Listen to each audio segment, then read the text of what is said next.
Office শেষে বের হয়ে জামাইকে কল দিলাম, মাত্র সে বলল চলো ঘুরে আসি। ঘুরে আসা মানেই তো হচ্ছে আমাদের এখানে লিংক রোড, সমুদ্র পার।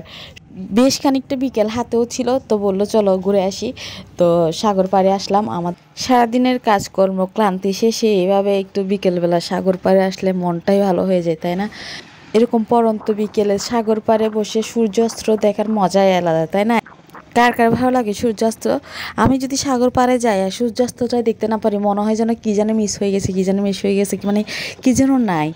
তো যাই হোক, একদম পাড়ে নেমে গেছি আমরা। দেখেন বাঁধের পাড়েই হচ্ছে বাইক চালাচ্ছিল, অনেক বেশি হাওয়া লাগতেছিল।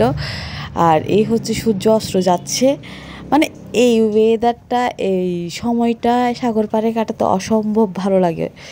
তো যাই হোক, আমরা অনেক দূর যাওয়ার পরে একটু বাইক থামাই নামলাম, একটু পানির শব্দ শুনলাম, কলকল শব্দ। মানে এত ভালো লাগতেছিল, সারাদিনের ক্লান্তি মোছার জন্য যথেষ্ট, রিফ্রেশমেন্টের জন্য। আর আকাশটা দেখেন সাগরের সাথে যেন মিশে গেছে। মন খারাপ হলেও মাঝে মাঝে মন চায় এভাবে সাগর পাড়ে এসে বসে থাকি। সাগরের ঢেউয়ের শব্দ শুনলে, কলকল শব্দ শুনলে মনটা ভালো হয়ে যায়, তাই না? কার কার সাগর পছন্দ আর কার কার পাহাড় পছন্দ কমেন্ট করবেন। আর এ হচ্ছে অপর সাইডে যেখানে জায়গা ছিল চরের মধ্যে, এরা হচ্ছে ফুটবল খেলতেছিল বিকেলবেলা। আমাদের এখানে আশেপাশে যারা এলাকায় আছে এদের জন্য একটা বেস্ট প্লেস এটা।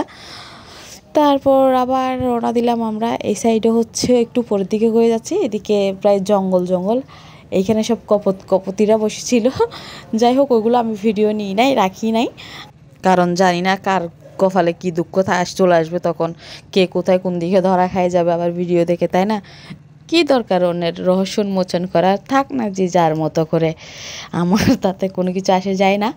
তো যাই হোক, এই দিক দিয়ে যাচ্ছি, তেমন একটা এদিকে কিছুই নাই, জঙ্গল প্রায় পুরাই গেছিলো। তো আমরা কাঠগড়ায় এসে নাস্তা করলাম চিকেন চাপ আর হচ্ছে নান দিয়ে। তারপর চলে গেলাম মাছ বাজারে, দুজন মিলে বাজার করতে। বাজারে ভালোই ওদিন বড় মাছ উঠছিল, ফ্রেশও ছিল। এই মাছগুলোকে কী মাছ বলেন আপনারা? আপনাদের আঞ্চলিক ভাষায় বলবেন তো। আমরা তো বন্ধুরা মাছ বলি। আমরা নিয়ে নিয়েছিলাম এই মাছটা, টেস্টি আছে, ভালোই সমুদ্রের মাছ। তারপরে এখানে পাঙ্গাস ছিল, চিংড়ি ছিল। চিংড়ি নিতে চলে আসছি বড় মাছ কেনার শেষে। তারপর হচ্ছে আমার হাজব্যান্ড এখানে টোনা মাছ খুঁজতেছিল, টোনা মাছ পায় নাই আমরা বাজারে। তারপর গেলাম ডিমের কাছে, হাঁসের ডিম, কোয়েলের ডিম সব ছিল। ডিম নেওয়ার পরে গেলাম একটু ফলের দোকানে, যেহেতু শীতকালে একটু কমলা টমলা নিলে খেতে ভালো লাগে আর কি, সিজনাল ফল তো খেতেই হয়। এখানে বড়ই ছিল, অনেক কিছুই ছিল। তারপর বাসায় চলে আসলাম, এই যে রুই মাছ নিলাম, পাঁচমিশালি মাছ নিলাম, উন্দারা মাছ নিলাম। তারপর নিয়েছি হচ্ছে ছোটো ছোটো কী বলে লইট্টেসা তো, মানে লইট্টা মাছ ছিল না, সবই চিংড়ি ছিল, ফুরি চিংড়ি মাছ বলে না ওগুলা। তা আজ এ পর্যন্ত, কথা হয় পরের ভিডিওতে। ভালো থাকবেন, সুস্থ থাকবেন।